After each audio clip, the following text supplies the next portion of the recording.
Welcome, everyone, to the Courageous Truth Podcast. As always, I am honored that you have chosen to spend a little bit of time with me today. As a reminder, the Courageous Truth Podcast exists to bring biblical clarity to the secular culture and to impart wisdom and to assist with the navigation between conflicting ideologies. The Courageous Truth Podcast, our heart is to equip and empower listeners to stand for truth regardless of the consequences, because truth requires courage. I'll say that over and over and over and over again.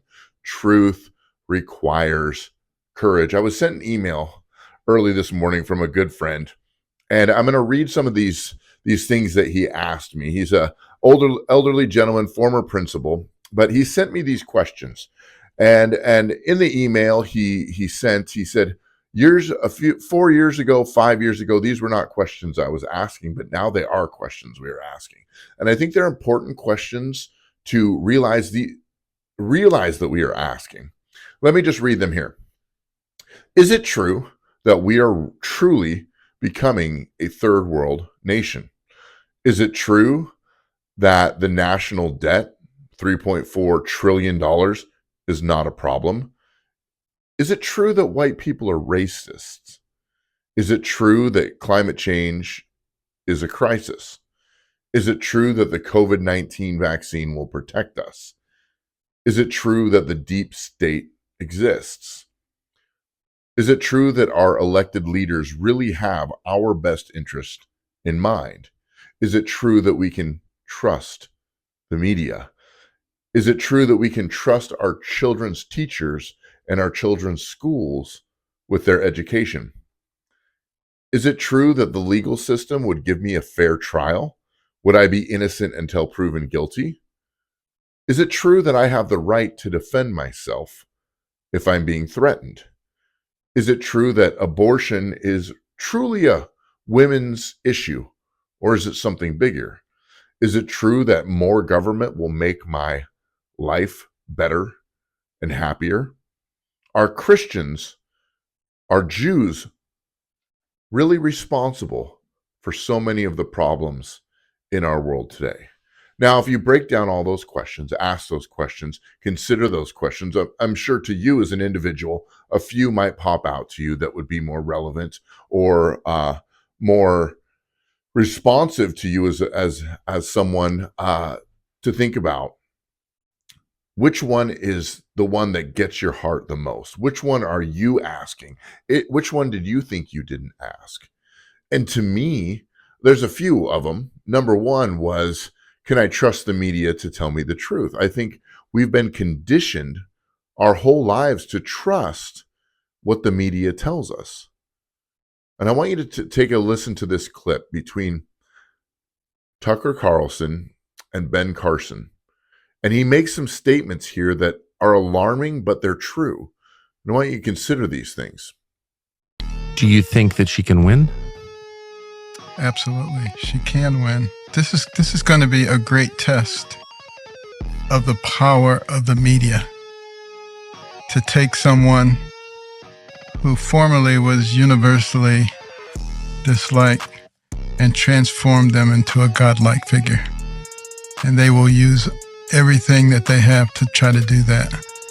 The question is, are the American people smart enough to see through it? And I actually think the American people are smarter than anybody gives them credit for. And I don't think that they are going to be willing to sacrifice what we have in this country, which is what everybody else wants, even though they try to denigrate our country, say we're systemically racist, we're unfair to people. If we were all that bad, why are all these people trying to get in here? Now, here at the Courageous Truth Podcast, you kind of will know how we lean as far as our ideology is, how we lean as far as how we vote in these coming elections, who we vote for. It's pretty obvious. But one thing we do know is we have someone who is now running for president, who is the current vice president. So she's out. Instead of being the vice president, she's out campaigning.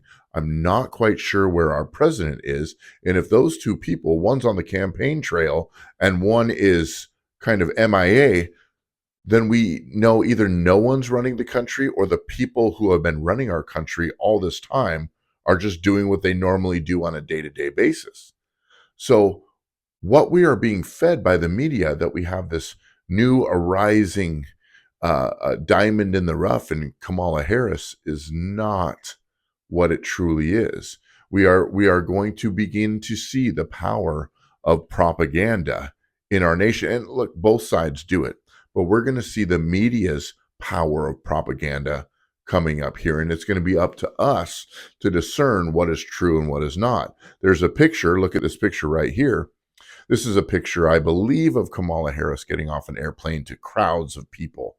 Now it's being debunked by citizenry that this is an AI generated picture, that those people aren't truly there. And it's mainly seen on the reflection off the airplane, that there's nobody behind him. All you see is the hangar and the reflection, and that it's just an AI generated overlay of the bottom of the picture.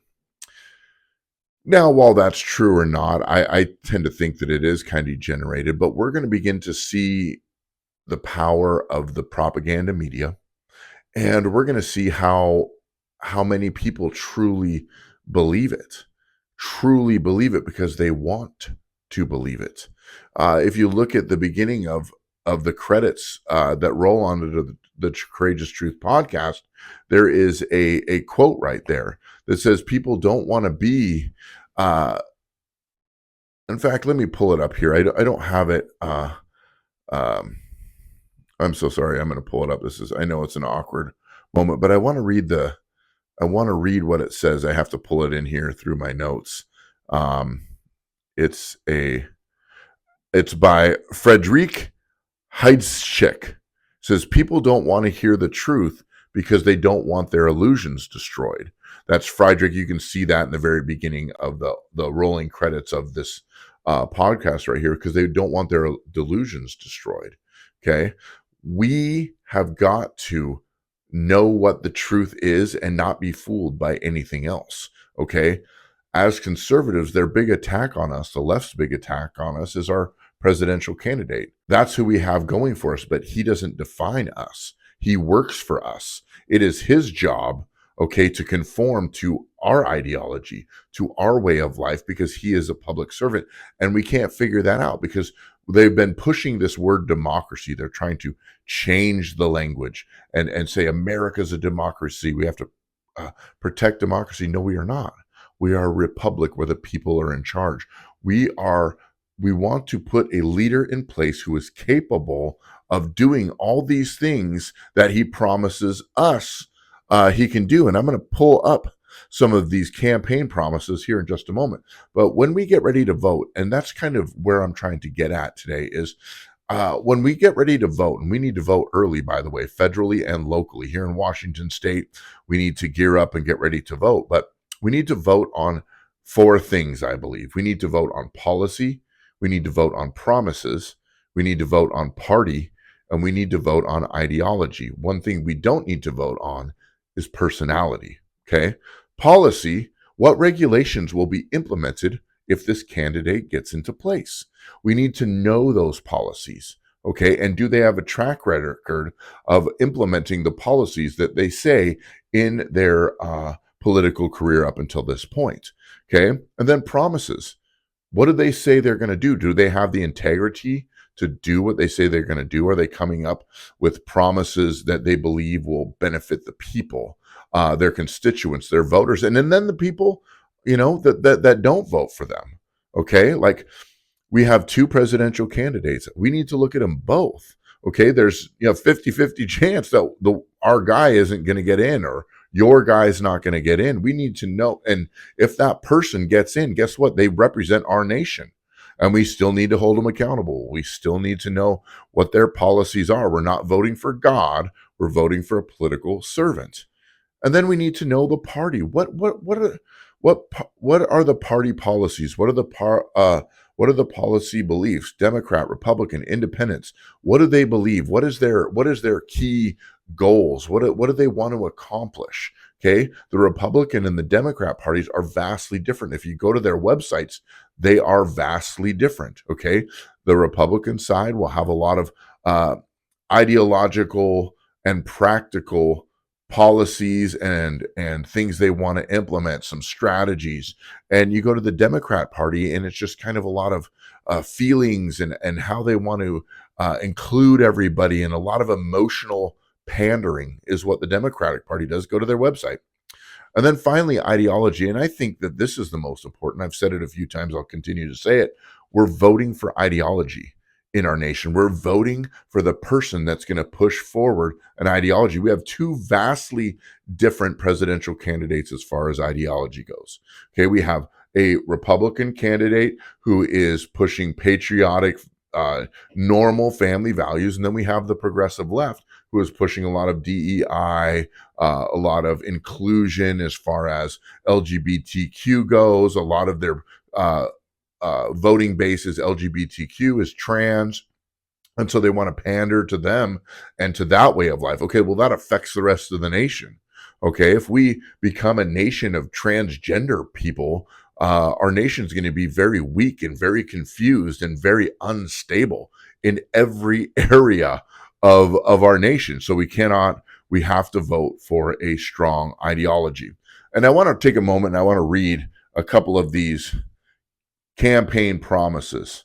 Okay, and I'm going to let you decide who wrote these campaign promises. It was one of the candidates. Number one is seal the border and stop migrant invasion. That's a good promise. Carry out the largest deportation operation in American history. That's also a great promise. Number three, end inflation and make America affordable again. I would love to see that. And it's not even, inflation just means the dollar's weakening. The dollar doesn't buy as much because it's been weakened, it's been broken because we print so much money and we send so much money overseas and we're so in debt that the dollar doesn't hold the value that it once did.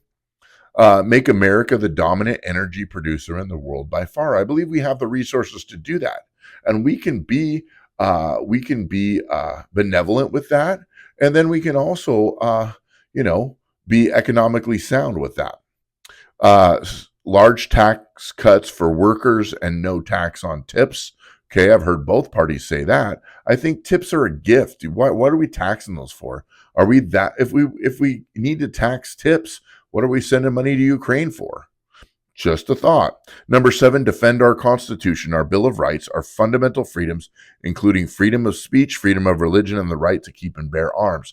Both parties should agree with that. This should be a bipartisan promise. Number 8, prevent World War III. Good idea. Restore peace in Europe and in the Middle East and build a great Iron Dome missile defense shield over our entire country, all made in America. Yeah, let's put Americans to work, making sure that we are the most secure nation on the face of the planet. Number 9, end the weaponization of government against the American people. This is true. This is a fact. They've been jailing dissidents since January 6th, and long before that, we have Steve Bannon in jail right now, in federal prison right now, because of his freedom of speech and his refusal to report on a subpoena to the January 6th committee, which is a bunch of bozos paid for by the American public and all our tax dollars. Number 10, stop the migrant crime epidemic, demolish the foreign drug cartels, crush gang violence, and lock up violent offenders. Why would we not want that? Rebuild our cities, including Washington, D.C., make them safe, clean, and beautiful again. I mean, yes, let's do that. We want beautiful cities. We want clean cities. We want safe cities. Why would we not want those? Strengthen and modernize our military, making it without question the strongest and most powerful in the world. One way we got to do that is we got to get rid of DEI, and we got to get good, solid training in there. My son just went through Marine Corps boot camp, and it was extremely tough and daunting, as it should be. Okay, we want to make men. We don't want to make weaklings. We want to make warriors. We don't want to make just people who are skating by. We want warriors defending our nation. Keep the U.S. dollar as the world's reserve currency. This is strong, but hey, this is in America. These are America First promises. I want to see these on both candidates. I'm not telling you who it is, but you can probably guess by now. Fight for and protect Social Security and Medicare with no cuts, including no changes to the retirement age. These are things that both parties should gather around. Number 15, cancel the electric vehicle mandates and cut costly and burdensome regulations. Okay. This electric vehicle mandate is going to be a disaster if they do it. It's just going to be terrible. It's going to destroy everything, because we're going to have no transportation. We're going to have to go back to horses. Number 16, federally cut funding for any school pushing critical race theory, radical gender ideology, and other inappropriate racial, sexual, or political content on our children. Let's teach them reading, writing, arithmetic. Let's get them excited about education, excited about the wonder of science and the beauty of our world. There's plenty of content that we could be teaching our children that have nothing to do with these things. Okay, let them learn it at the home or in different, I mean, they can have political classes, but they're weaving it into every subject, saying math is racist and all this nonsense. So that's a great one. Number 17, keep men out of women's sports. Duh. Number 19, secure our elections, including same-day voting, voter identification, paper ballots, and proof of citizenship. Some people think that voting should be a national holiday. And I'll let you guys decide that. And then finally, unite our country by bringing it new and record levels of success. That's pretty general, but I do like the way that sounds. We are called, it says in the book of Jeremiah, that we are called to pray for the welfare and the success of the city and the nation that we live in. Our success is tied to our nation's success. We want our nation to be prosperous. America, although it's, I'm sure, not in biblical prophecy, is a gift from God. When you study the Constitution, the Declaration of Independence, it is laced with biblical principles and biblical ideas, and we want to maintain those things. The reason why we are a religiously free nation is because of the biblical principles that we were founded upon. Okay, people want to call us, they want to say we're trying to force our Christians to rise to political power. You know nothing about Christianity. Christianity is based on free will. Okay, if we have a national religion, it's not going to be Christianity, it's going to be something else, and it's going to be pushed on everyone. But these are the thoughts I want to leave us at. We've got to prepare our hearts to vote. We've got to get our friends and family to vote. Now, I'm not going to say which candidate those 20 promises were written by, but I think you can kind of guess who they're not written by. Okay, those are all great ideas to keep America. We don't want to lose our nation, and if you can't come back. Once they implement certain policies don't get repealed too often, and we need to stand by America's principles. This has got to be America first. And as Christians, as patriots, as believers, the time is now to begin to speak up and stand up around all these things and engage in conversation with them. Yeah, it's not going to be popular. People love the progressive because it offers something that doesn't exist. It's the hope of something fictitious. Okay, it's the hope of this utopia that we will never be able to achieve. It will not work. This side of eternity, the only utopia we will ever find will be in the kingdom of heaven, in the pure and perfect presence of God. Man cannot create utopia because we are broken and sinful. True utopia is the absence of sin. We will not find that here on earth. Until then, we've got to do the best job we can being led by the Spirit. And I believe being led by the Spirit in this political season is going to make or break America. And we have got to be bold. We cannot be silent any longer. The media is going to spew lies. They're going to spew lies. So we need to be even louder with the truth. We need to be even louder and more vocal with what really matters. Okay, there's so many people that are confused and they believe it because they don't have discernment, or they're just innocent and ignorant. We need to be loud and vocal with the truth. The Bible says in the book of Matthew that the kingdom of heaven suffers violence and that the violence take it by force. We need to grab a hold of a spiritual violence in our hearts. That doesn't mean do physical harm, but it means be spiritually violent against the principalities and powers that look to spiritually oppress us with sin and with guilt and with shame and with deception. We need to be spiritually violent against those forces. So let's prepare our hearts for what's coming. Let's prepare our hearts for this upcoming season that is going to be laced with deception and anger and cruelty. And we're going to see things, I bet, in our nation that we've never seen before.